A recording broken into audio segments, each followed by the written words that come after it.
Nah, justru si kecil yang mulai ini Bang Herso ini perlu juga publik ketahui. Anda siapa? Wah, gitu dia nanya sama si sama si Roger. Anda siapa? Agama Anda apa? Kata dia.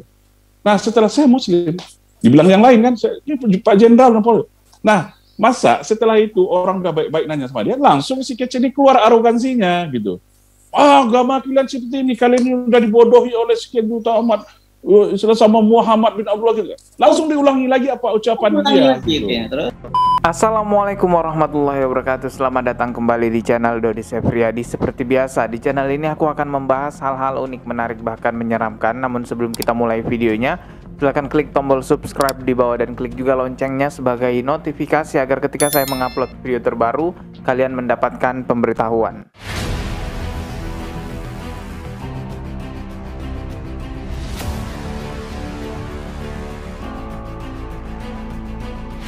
Guys, mohon maaf, ini aku kan syutingnya hampir jam 1 malam ini ya.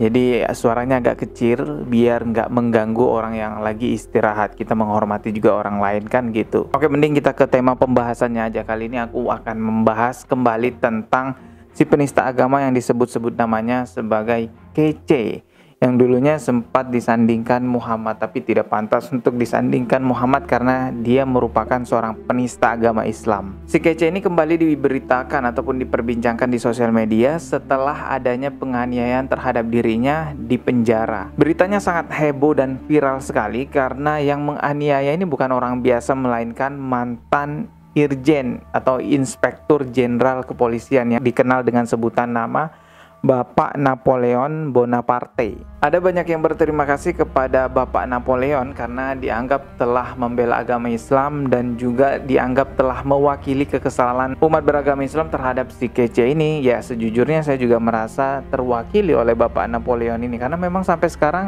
si kece ini belum ada permintaan maaf loh. Bahkan ada sebuah berita yang menjelaskan bahwa si kece ini menolak meminta maaf padahal sudah jelas-jelas dia bersalah dan ditetapkan sebagai tersangka. Beda halnya seperti Ustadz Yahya Waloni yang juga ditetapkan sebagai tersangka atas kasus penistaan agama, tetapi ada video permintaan maafnya ketika dia berada di pengadilan. Dari sini kita bisa lihat bahwa seorang kece ini memiliki sebuah sifat yang benar-benar sangat angkuh sekali. Dan yang paling penting teman-teman tahu, sebelum Bapak Napoleon melakukan penganiayaan terhadap si kece ini, sebenarnya Bapak Napoleon itu menasehati terlebih dahulu si kece ini. Tapi karena justru si kece ini malah bersikap arogansi kepada Bapak Napoleon dan juga menyebutkan kalimat-kalimat yang menyakitkan mengenai agama Islam, ya, dan akhirnya timbullah penganiayaan tersebut. Coba kita simak guys ya video yang menjelaskan mengenai hal ini, bagaimana sikap arogansi si kece ini. Oke teman-teman, perhatikan di layar. Seperti biasa sudah saya siapkan videonya. Kali ini saya reaction dari channel YouTube-nya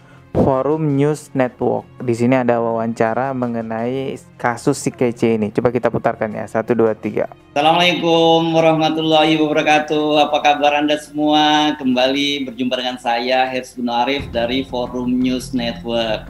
Masih banyak ini orang yang penasaran dengan kejadian kece yang katanya dihajar oleh Irjen Pol Napoleon Bonaparte di tahanan Mabes Polri.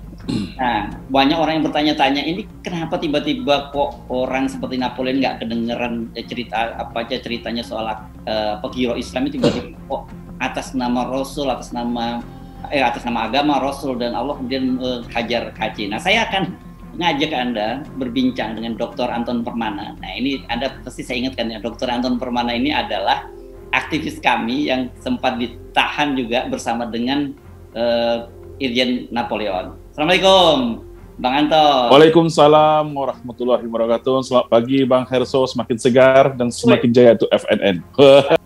Oke guys, coba kita percepat aja ke bagian intinya ya, biar nggak terlalu panjang reactionnya.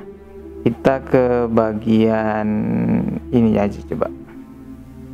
Bagaimana psikologinya dulu, kita cerita psikologinya ketika bertemu dengan Anda tadi malam seperti apa Pak Napoleon ini? Oh biasa, karena dia jenderal, saya alumni Nas, hormat jenderal, pelukan, spiki biasa. Dan saya lihat orangnya enjoy aja, nggak ada beban aja saya lihat. Oke. Karena versi beliau apa yang Anda bisa bagi pada kita semua nih, yang nggak bisa dibagi jangan dibagi.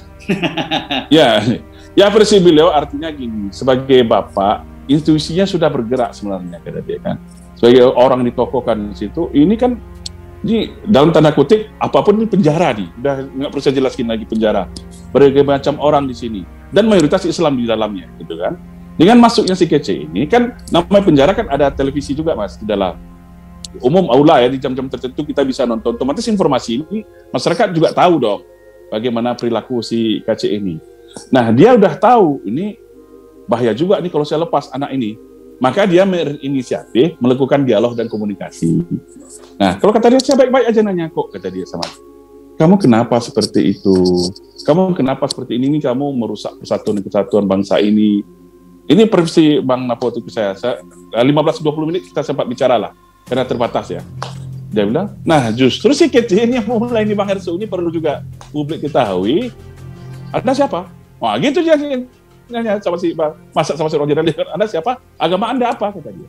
Nah setelah saya Muslim, dibilang yang lain kan, Pak Jenderal Napoleon. Nah masa setelah itu orang udah baik-baik nanya sama dia, langsung si Kece ini keluar arogansinya gitu. Agama kalian seperti ini, kalian ini udah dibodohi oleh sekian juta umat sama Muhammad bin Abdullah gitu. Langsung diulangi lagi apa ucapan dia gitu. Terus iya semuanya emosi di situlah. Situlah terjadi intensi panas bla bla. Selanjutnya saya nggak bisa ceritakan lagi lah. Tapi yang jelas semua saya kan juga merasakan tahanan. Saya ini jangan oposisi loh. Tapi nggak ada apa-apa di dalam, malah dekat-dekat aja. Jadi artinya seperti kata Gus Nur di podcast ya saya lihat, ini tergantung kepada kita sendiri juga. Nah, jadi teman-teman sudah tahu kan bahwa sebenarnya yang mengawali ya juga si Kece-nya sendiri karena bersifat arogansi di sana. Itu memicu kemarahan orang-orang yang ada di lapas dan akhirnya ya terjadilah penganiayaan itu terhadap si Kece ini. Memang di sisi lain kita tidak bisa membenarkan penganiayaan semacam itu. Tapi di sisi lain bisa juga kita lihat bahwa sebenarnya kalau si Kece tidak mengawali arogansinya, maka tidak akan terjadi hal itu. Tapi akhirnya Bapak Napoleon ini juga ditetapkan sebagai tersangka guys. Dan Bapak Napoleon ini menurut saya juga gentle karena dia mengakui bahwa ya memang benar penganiayaan itu dilakukan oleh dirinya atas pembelaan terhadap agama Islam. Ya siapa yang nggak marah guys ya. Kalau kita nanya ke orang tersebut baik-baik, kamu kenapa melakukan itu? Tiba-tiba langsung dia arogansi dan mengatakan kamu itu sudah dibohongi oleh Muhammad dan segala macamnya. Ya jelaslah orang Islam marah. Sampai kapanpun umat Islam akan membela agamanya. Begitu juga umat beragama lain, pasti mereka akan membela agamanya ketika dinistakan oleh orang lain. Karena agama itu bukan cuma kita bawa di dunia, tapi akan sampai ke akhirat nanti. Sejarah dengan jelas sekali mencatat bahwa Rasulullah berperang itu bukan karena suku, bukan karena konflik suku, bukan karena dirinya dihina. Rasulullah itu dihina oleh orang lain tapi tidak sampai menimbulkan peperangan. Yang menimbulkan peperangan dan yang benar-benar membuat Rasulullah mau berperang adalah karena pada saat itu agamanya sedang diserang. Jadi jangan heran kalau umat muslim itu benar-benar mati-matian membela agamanya. Tapi hati-hati juga, jangan sampai kita diadu domba mengenai perkara agama oleh orang-orang yang memang senang melihat negara kita gaduh. Dan memang sebaiknya adalah sesama umat beragama ya kita saling bertoleransi. Batasannya adalah lakum dinukum waliyadin. Untukmu agamamu dan untukku agamaku. Kami tidak akan mengusik agama Anda dan Anda juga jangan mengusik agama kami.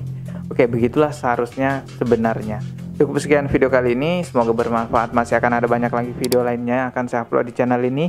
Klik tombol subscribe di bawah dan klik juga loncengnya sebagai notifikasi agar ketika saya mengupload video terbaru kalian mendapatkan pemberitahuan. Jika kalian sudah klik tombol subscribe-nya, kita akan bertemu lagi tetap di channel Dodi Sefriadi. Sekian dari saya, wassalamualaikum warahmatullahi wabarakatuh.